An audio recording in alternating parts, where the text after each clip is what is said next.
मेरी प्यारी इस्लामी बहनों, क्या आप जानती हैं कि दुनिया में 5 ऐसी बदबख्त औरतें भी मौजूद हैं जो बज़ाहिर तो दीनदार नजर आती हैं, नमाज की पाबंद, रोजे की आदी और रात के आखिरी पहर में तहज्जुद गुजार भी होती हैं, मगर उनकी ये तमाम इबादतें सिर्फ एक फरेब बनकर रह जाती हैं। उनका नूर आसमान तक पहुंचने के बजाय जमीन पर ही रुल जाता है, क्योंकि वो 5 गुनाह ऐसे करती हैं जिनकी वजह से उनके सजदे भी मुस्तरद कर दिए जाते हैं।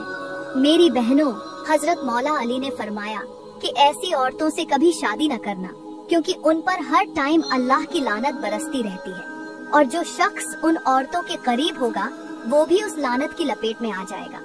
सोचो, वो कौन सी औरतें हैं? क्या तुम भी कहीं उनमें शामिल तो नहीं? कहीं तुम्हारी इबादतें भी सिर्फ एक आदत तो नहीं बन गई? इसलिए जान लो, तहज्जुद पढ़ने के बावजूद भी 5 औरतें जन्नत से महरूम रहेंगी। आखिर वो कौन सी औरतें हैं? मेरी प्यारी इस्लामी बहनों, ये सवाल सिर्फ एक तजस्सुस नहीं बल्कि एक चीख है जो तुम्हें झंझोड़ने के लिए काफी है। वो औरतें कौन हैं जिनकी इबादतें आसमान की तरफ उठने से पहले ही वापस लौटा दी जाती हैं, जिनके सजदे अर्श तक पहुंचने के बजाय जमीन पर ही खाक हो जाते हैं, जिनके लिए जन्नत के दरवाजे बंद और जहन्नम के दरवाजे खोल दिए जाते हैं? वो कौन सी औरतें हैं जिनके लिए फरिश्ते लानत करते हैं और जिनका जिक्र सुनकर नेक औरतें कांप जाती हैं? मेरी बहनों, ये कोई आम औरतें नहीं। इनके बारे में जानना तुम्हारे ईमान, तुम्हारी इबादत और तुम्हारी नजात के लिए जरूरी है। आखिर वो कौन सी 5 बदबख्त औरतें हैं जो सारी रात सजदों में रोती हैं, तहज्जुद में हाथ उठाकर दुआएं मांगती हैं, कुरान की तिलावत करती हैं, और फिर भी जन्नत के दरवाजे उन पर बंद कर दिए जाते हैं? चले फिर मैं आपको बताती हूँ कि वो औरतें कौन हैं जिन पर हर वक्त अल्लाह की लानत बरसती है, जिनके सजदे भी उनके खिलाफ गवाही बन जाते हैं। हजरत अली फरमाते हैं, सबसे पहली बदबख्त औरत वो है जो सफाई का ख्याल नहीं रखती। फरमाया, याद रखो, सफाई कोई मामूली अमल नहीं, ये इबादत का पहला दरवाजा है, और जो इस दरवाजे से गाफिल हो जाए वो अल्लाह के दरबार तक पहुंच ही नहीं सकती। मेरी बहनों, अल्लाह का कुरान फरमाता है, बेशक अल्लाह तौबा करने वालों से मोहब्बत करता है और सफाई का ख्याल रखने वालों को पसंद करता है। मगर जो औरत गस्ल के वाजिब होने के बावजूद सुस्ती करती है, जो नापाक कपड़ों में नमाज पढ़ लेती है, जो न अपने जिस्म की सफाई का ख्याल रखती है न अपने दिल की सफाई का, उसका शुमार उन बदबख्तों में होता है जो इबादतों की जाहिरी खूबसूरती के पीछे बातिनी गलाजत छुपाए रखती हैं। जिस्म गंदा हो तो बदन बदबू देता है, लेकिन जब दिल गंदा हो तो दुआएं भी बदबू बन जाती हैं। पुराने वक्तों की औरतों को याद करो, वो मिट्टी के घर, तंदूर का धुआं, खेतों की मेहनत, पानी कुएं से लाना, मगर जब नमाज का वक्त होता तो सब कुछ छोड़कर वुजू करती, कपड़े तब्दील करती, मिसवाक करती और तहारत के साथ रब के सामने खड़ी होती। जिस औरत ने रब के सामने खड़े होने को अपनी इज्जत समझा, रब ने उसे अपनी रहमत के साए में छुपा लिया। आज हम एयर फ्रेशनर से घर महकाते हैं, परफ्यूम से खुद को सजाते हैं, लेकिन दिल की गलाजत से गाफिल हो चुके हैं। और जो औरत सिर्फ जाहिरी सफाई पर इक्तिफा करे और बातिन में रिया, हसद, कीना और नफरत लिए फिरे, उसकी इबादत महज एक नुमाइश है।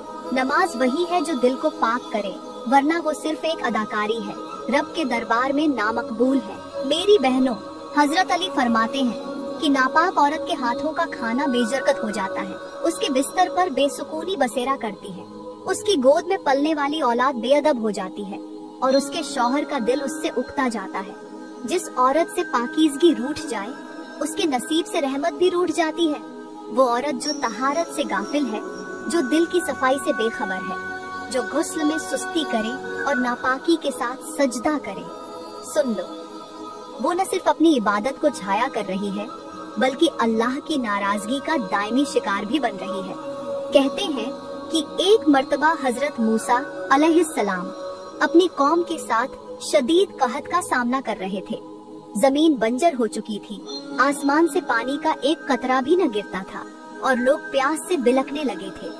हजरत मूसा ने अपनी कौम को जमा किया, सबको साथ लेकर मैदान में निकले और बारिश के लिए दुआ मांगी।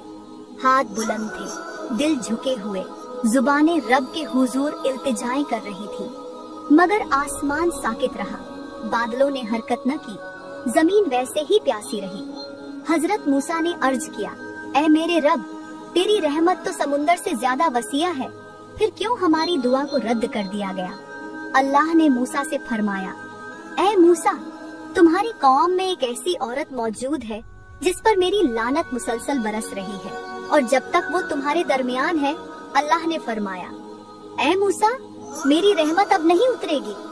हजरत मूसा परेशान हुए, कौम से कहा, ए बनी इजराइल, तुम में कोई ऐसा गुनाहगार मौजूद है जिसके सबब पूरी कौम की दुआएं रुक गई हैं? वो शख्स खुद को जाहिर करे। मगर लोगों में से किसी ने भी एतराफ न किया। हजरत मूसा ने दोबारा दुआ की, ऐ अल्लाह, तू अपनी रहमत की खातिर वो चेहरा जाहिर फरमा दे। अल्लाह ने फरमाया, ऐ मूसा, मैं सत्तार हूँ, ऐबों पर पर्दा डालने वाला हूँ, मैं तुझे उसका नाम नहीं बताऊंगा, लेकिन वो औरत अगर सच्ची तौबा कर ले तो मैं अपनी रहमत नाजिल कर दूंगा। चंद लम्हों बाद आसमान पर बादल गरजे और बारिश का पहला कतरा जमीन पर गिरा। हजरत मूसा हैरान हो गए, अर्ज किया, ऐ रब, अभी तो किसी ने एतराफ ही नहीं किया, फिर कैसे बारिश बरस गई? अल्लाह ने फरमाया, ऐ मूसा, वो औरत जिसकी वजह से मेरी रहमत रुकी हुई थी, उस औरत ने दिल में शर्मिंदगी महसूस की, आंखों में आंसू भरे और बगैर कुछ कहे तौबा कर ली। हजरत मूसा ने पूछा, ऐ मेरे रब, वो औरत कौन थी? अल्लाह ने फरमाया, ऐ मूसा, मैं सत्तार हूँ, जैसे मैंने पहले उसके गुनाहों को छुपाया, अब उसकी तौबा को भी पर्दे में रखकर कबूल कर लिया है। अल्लाह ने फरमाया,